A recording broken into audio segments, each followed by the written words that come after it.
Brazil ranks 8th in the world when it comes to income inequality, only following African countries. We discovered a place where this inequality is completely visible. In Rio de Janeiro, there was a slum that is right beside the richest area, not only in Brazil, but the richest area in all of South America. We wanted to learn about the people and lifestyle there, so we decided to experience it for ourselves for 24 hours. Alright, so now we're on our way to Vidigal Favela, which is next to one of the richest neighborhoods in all of Latin America. And right now we're heading to meet our friend Henry, who actually lives in the favela, and he's going to show us around the daily life there and show us the contrasting world that Vidigal is. Yeah, let's go!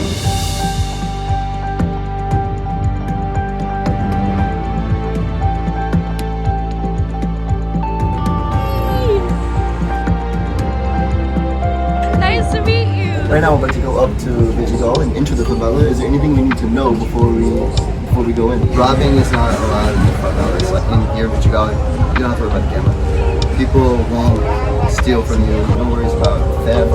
No worries about crime. Honestly, like, now since we have friends whose stuff got stolen on the beach, like, I literally feel safer in favelas now. What? Go.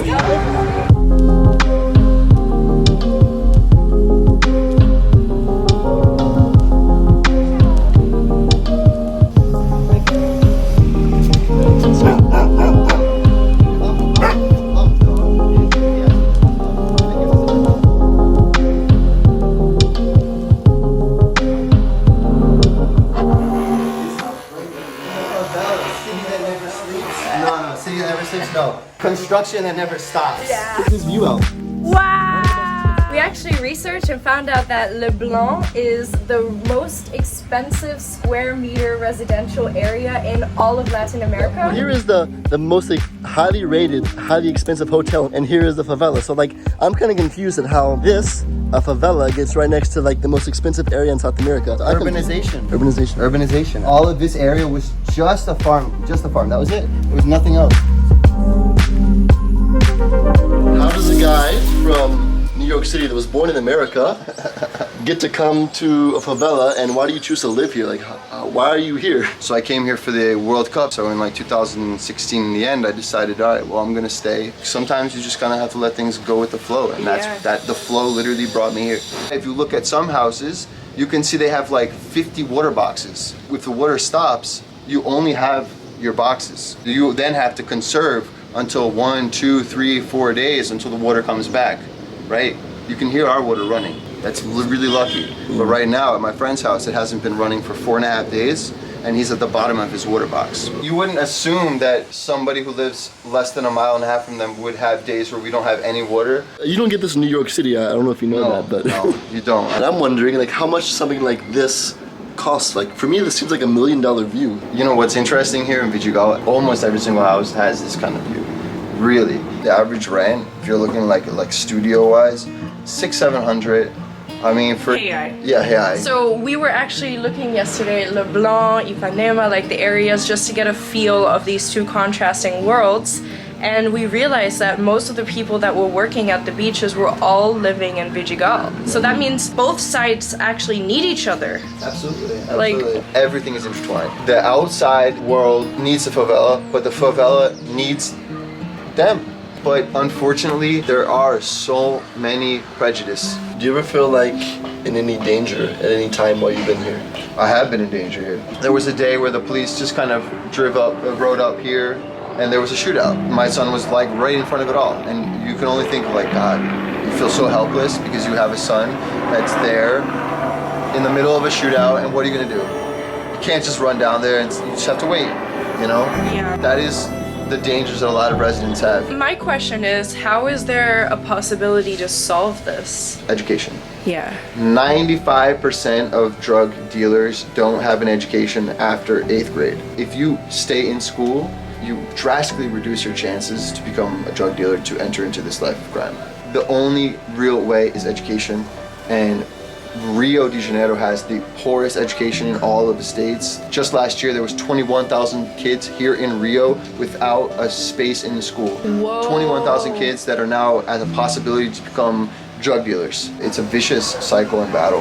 Wow. Education is the only way to solve it. Let's go hit the streets to find out Let's hit the streets. the amazingly beautiful parts about this favela and see the day-to-day life. So let's go. Yeah, we're so excited to meet the locals. Our first stop was the community-built eco park. What was once a garbage dump is now filled with beautiful gardens, fruit plantations, and if you look around, you'll notice that the trash was put to good use. It is truly inspiring to see this positive initiative towards a more sustainable life in a favela. Whoa!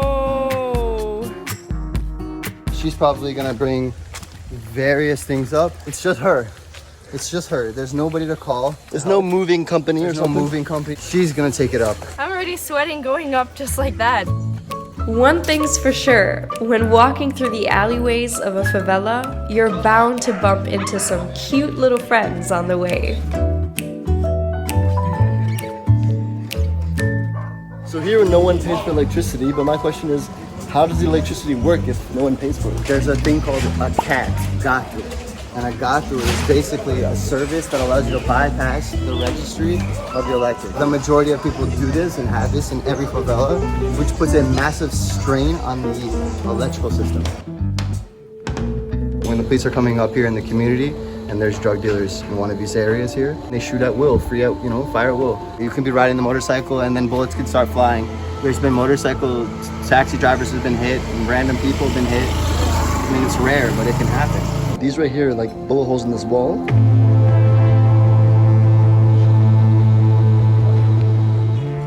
So as we were walking down the streets, we saw like a guy just in shorts and t-shirt and flip-flops holding a huge rifle. And like, that's so unique because we've never seen anything like that in our lives. We've seen like police with big guns, but not just like a civilian. Is that like normal here to have like just civilians just walking around with huge guns? Unfortunately, it is very normal for us, and it's You feel not- safe. You feel safe. I mean, we don't like it. You think who wants to pass with any police officer, any drug dealer, anybody with a big gun? Yeah. When I see a gun, I think of war. I think of violence. I think of fighting.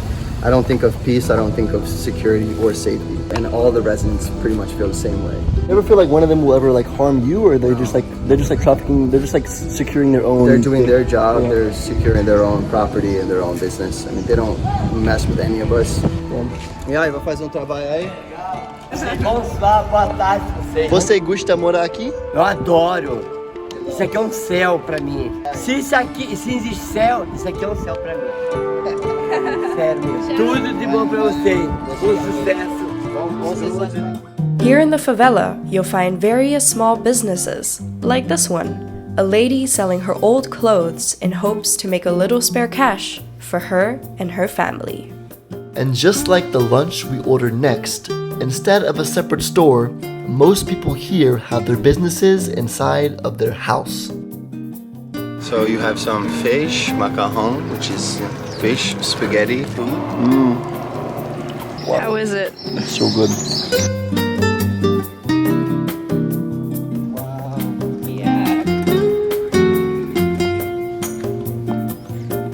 So does land ownership exist here, or do you just build whatever land you can Some find? land ownership does exist, but it's very rare and it's not so often. So if you can just find any land, you can just build whatever you want to? Yep. Wow. What? All of these are what you call like no right landowners. Like people here own the house, but they don't own the land. We then made our way to Henry's friend Gigao, who was born here, to learn more about the life in Vigigao. Minha casa, bem-vindo. Casa do Digão Lima. Welcome! Bem-vindo à nossa casa, nosso lar. Olá! Isso aí é a nossa casa. Mostra aí pro pessoal aí.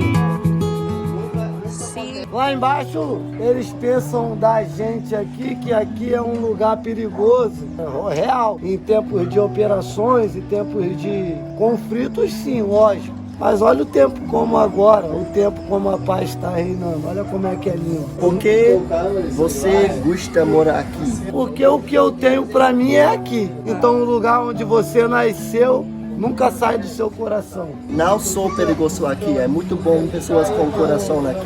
Claro, ó, todas as favelas têm pessoas com bom coração. Sim. Infelizmente, a indiferença social faz pessoas daqui ter a mente fraca e cometer erros. E aqui a vida é bem mais difícil do que lá. Tivemos bem menos oportunidade de ter um estudo melhor do que lá.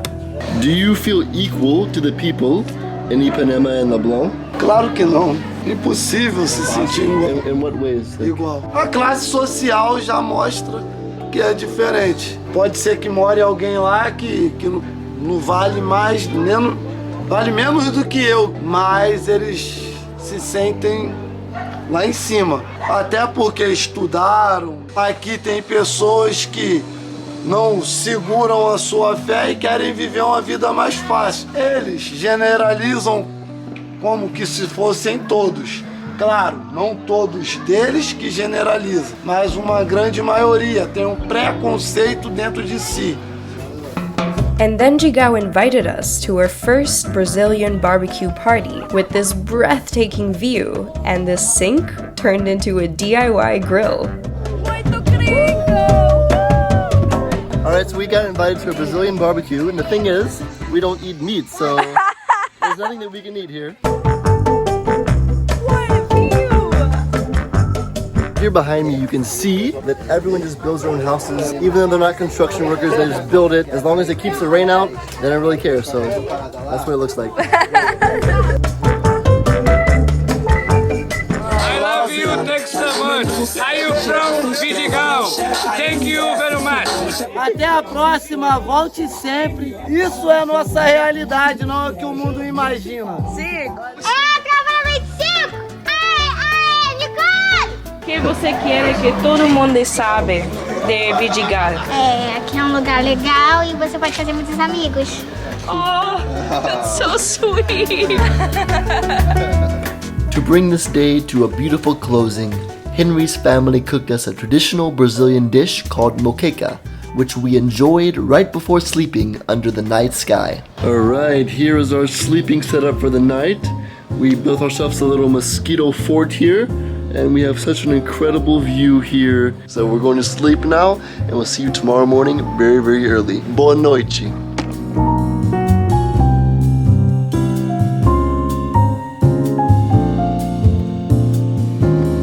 Such a great sleep.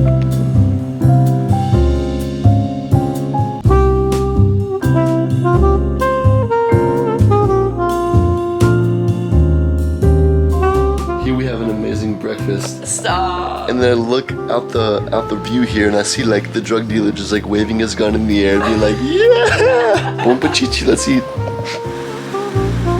We were just about to hit the streets the next morning, and then it started pouring with rain. How is like the infrastructure for managing water when it rains a lot on the streets? It doesn't work. We don't have any infrastructure.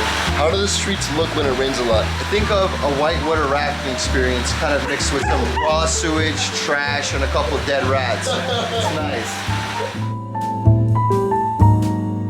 So we have spent just about over a day with you. We want to ask you, what is one message that you would like to share with the world?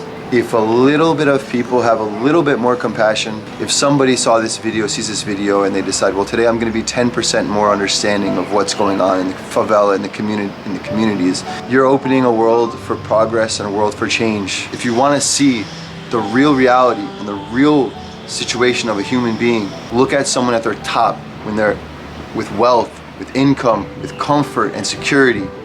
What we have here is none of that. We don't have that. It doesn't exist for us. So it's very easy to talk bad about people who have nothing. It's easy to talk bad about people who are poor, people who are struggling.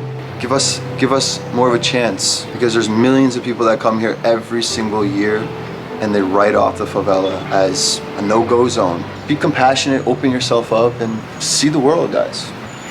That's like so powerful in so many ways.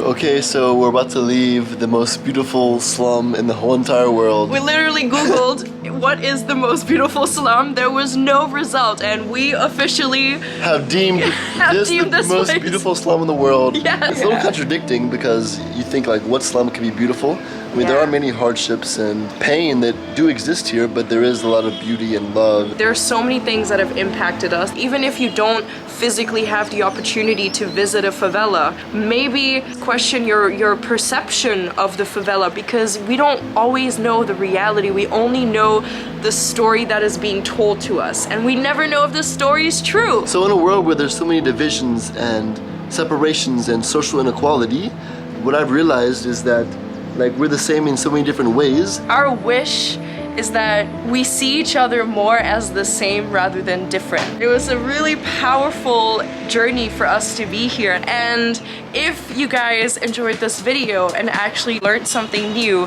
please share your support by liking, commenting, subscribing, and we also have a Patreon for all of our members to access more of our exclusive content.